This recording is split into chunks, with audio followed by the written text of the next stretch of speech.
Am sure कि burger king का burger तो आपने अपनी लाइफ में कभी ना कभी ज़रूर खाया होगा। अभी इसके स्टॉक की बात करें तो रेस्टो ब्रांड्स एशिया लिमिटेड नाम से एक कंपनी है जिसका स्टॉक का प्राइस अभी 90 रुपीज़ पर ट्रेड कर रहा है। जैसा कि आपको स्क्रीन पर दिख रहा है, कुछ इस प्रकार से हम इस स्टॉक का टेक्निकल एनालिसिस करने वाले हैं। इसके साथ ही में आपको इस स्टॉक का फंडामेंटल एनालिसिस भी देखने को मिलेगा। तो ये वीडियो स्पेशली आपके लिए है, जहाँ पे हम इसके न्यूज़ कवर करेंगे और साथ ही में कुछ टेक्निकल इंडिकेटर्स का भी यूज़ करेंगे। आपके लिए फ्री डीमेट अकाउंट की लिंक मैंने डिस्क्रिप्शन में प्रोवाइड की है। तो चलिए अब हम इस स्टॉक का टेक्निकल एनालिसिस शुरू करते हैं।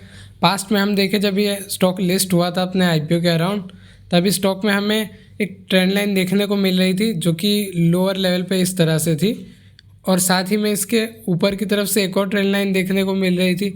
स्टॉक आपका एक असेंडिंग ट्रायंगल के पैटर्न में आगे बढ़ता हुआ दिख रहा था हमें। और अगर इसके अंदर हम इसके ट्रेजेक्ट्री की बात करें तो एरो से हम ड्रॉ करें तो ये कुछ इस प्रकार से स्टॉक इस रेंज में आगे बढ़ता हुआ जा रहा था। इसकी रेंज नैरो होती गई, यहाँ पे इसने इसको ब्रेक डाउन दिया, रिट्रेस्ट करा और अपनी गिरावट जारी रखा था। तो एक ये असेंडिंग ट्रायंगल पैटर्न का हमें ब्रेक डाउन देखने को मिला और स्टॉक में गिरावट होती हुई दिखी। उसके बाद स्टॉक एक रेंज में काफ़ी टाइम फंसा था, जहाँ पे ये इस एक बॉक्स में कंसल्टेशन कर रहा था। काफ़ी लंबे टाइम तक इसने इसमें कंसल्टेशन करा और जो इसका हायर लेवल था करीब 138 रुपीज़ के लेवल के आसपास, इस लेवल पे स्टॉक ये एक बार, दो बार, तीन बार और चार बार रेजिस्टेंस फेस करके नीचे आ चुका था। और नीचे के लेवल पे 95 रुपीज़ के आसपास करीब ये एक बार, दो बार, तीन बार, चार बार सपोर्ट लेके बाउंस बैक दिखा चुका था। उसके बाद इस लेवल पे भी ये सस्टेन नहीं कर पाया, नीचे की तरफ हमें स्टॉक गिरता हुआ दिखा, जहाँ पे बॉक्स की रेंज को भी स्टॉक ने ब्रेक डाउन दे दिया था। लास्ट में इसने ब्रेक डाउन दिया, इस लेवल को वापस रिटेस्ट करा और अपनी गिरावट जारी रखा था। हालांकि इसने काफ़ी कैंडल इसको ऊपर सस्टेन करने का ट्राई भी करा था यहाँ पे, लेकिन ये सस्टेन नहीं कर पाया। स्टॉक का आपको 87 रुपीज़ का लेवल एक रेजिस्टेंस देखने को मिल रहा था। यहाँ पे मल्टीपल टाइम्स 2 से 3 बार स्टॉक इस लेवल के आसपास आ चुका था और काफ़ी टाइम इसने यहाँ पे कंसल्टेशन करा था। अभी हमें इस स्टॉक का ब्रेकआउट यहाँ पे देखने को मिल रहा है, पर पास्ट की तरह सेम हमें स्टॉक एक बॉक्स में यहाँ पे भी कंसल्टेशन करता हुआ दिखा, जो कि पिछले करीब 4-6 महीनों से हमें दिख रहा था। जहाँ पे इसने यहाँ पे इस लेवल को 2 से 3 बार ट्राई करा ऊपर के लेवल को ब्रेक करने का, लेकिन ये ब्रेक नहीं कर पाया और गिरने लगा था। उसके बाद नीचे के लेवल पे 2 से 3 बार इसने यहाँ पे एक बार, दो बार, तीन बार और चार बार सपोर्ट लेके बाउंस बैक दिखाया था। सेम ये लेवल स्टॉक के लिए सपोर्ट का काम कर रहा था।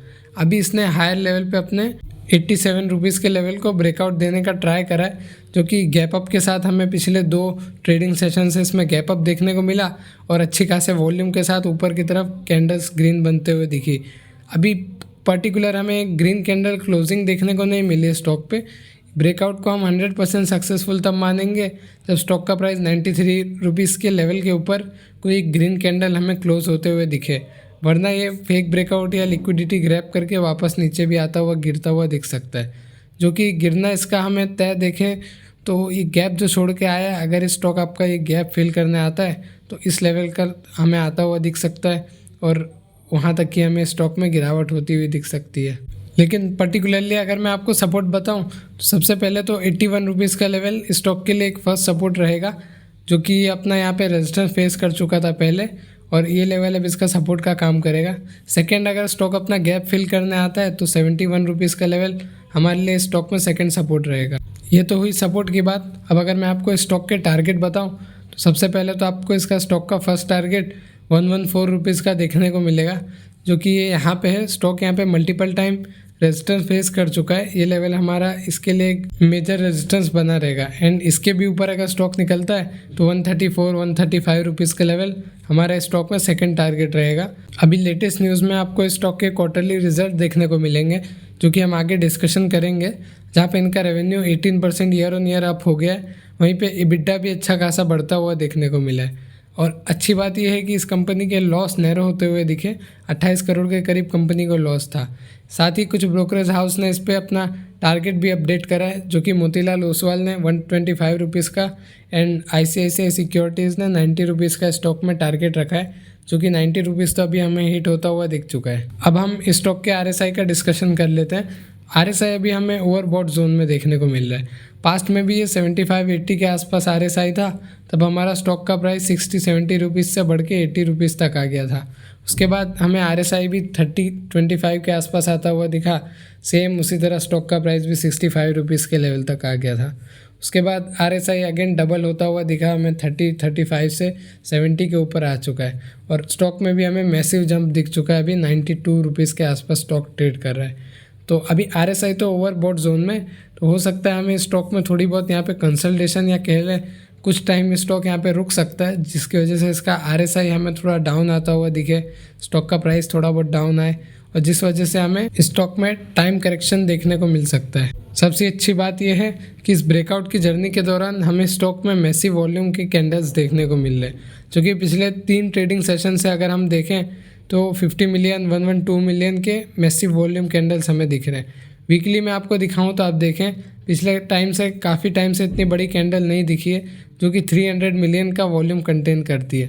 ये वीकली बेसिस पे अभी तक की वॉल्यूम की सबसे बड़ी कैंडल है, तो हो सकता है हमें ब्रेकआउट सस्टेन करता हुआ दिखे। ये मैं आपको बर्गर किंग की ऐप पर लेकर आया हूँ, जहाँ पे आप अपना फूड ऑर्डर कर सकते हैं। इसके अलावा dine in and take away भी कर सकते हैं, जहाँ पे आपको डिफरेंट वेराइटीज़ के बर्गर्स, स्नैक, बेवरेजेस देखने को मिल जाते हैं।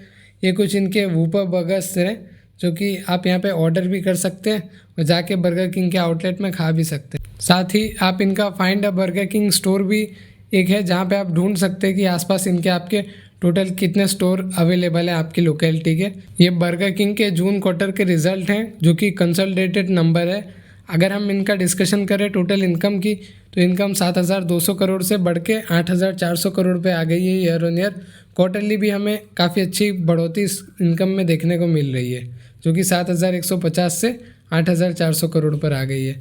अगर हम लॉस फॉर द पीरियड देखें कंपनी को, तो जो कि पिछले साल 450 करोड़ का लॉस था, वो भी घट के 350 करोड़ पर आ गया है। क्वार्टरली भी हमें इस कंपनी का लॉस इंप्रूव होते हुए दिखा है। तो ओवरऑल इस बार हमें बर्गर किंग के नंबर्स अच्छे देखने को मिल रहे हैं। कंपनी का मार्केट कैप 6,500 करोड़ के करीब है, जो कि एक स्मॉल कैप कंपनी है। लॉस में होने की वजह से हमें इसका स्टॉक का PE और PG रेशियो देखने को नहीं मिलता है। ROE बहुत ही ख़राब है, नेगेटिव में है। बुक वैल्यू 12 की है, जिस वजह से प्राइस टू बुक वैल्यू 7 का निकल कर आता है, जो कि थोड़ा ज़्यादा है। प्रमोटर की इसमें बहुत ही कम होल्डिंग है, 9% की। डेप्ट टू इक्विटी रेशियो कंपनी का 2.73 का है, जो कि इसके पास मैसिव डेप्ट है। इसकी वजह से हमें इस कंपनी का डेप्ट टू इक्विटी रेशियो काफ़ी ख़राब दिख रहा है। फेस वैल्यू 10 पर ये स्टॉक अभी 91 रुपीज़ पर ट्रेड कर रहा है। प्रमोटर की होल्डिंग हमें इस कंपनी में बहुत ही पुअर देखने को मिल रही है, जो कि इन्होंने 15% से अपना स्टेक घटा के 9% पर लिया है। मेजर स्टेक FIs के पास रहा करता था, लेकिन अब उन्होंने भी काफ़ी सेलिंग करी, जो कि 24-25% से अभी घट के 9% पर आ गए। DIs और पब्लिक ने स्टेक बाय करा, जहाँ पे DIs का स्टेक हमें 23% से बढ़ के 39% पर आता हुआ दिख चुका है। पब्लिक के पास भी 42% की होल्डिंग है। 2,44,000 से ज़्यादा स्टॉक में नंबर ऑफ शेयर होल्डर्स हैं।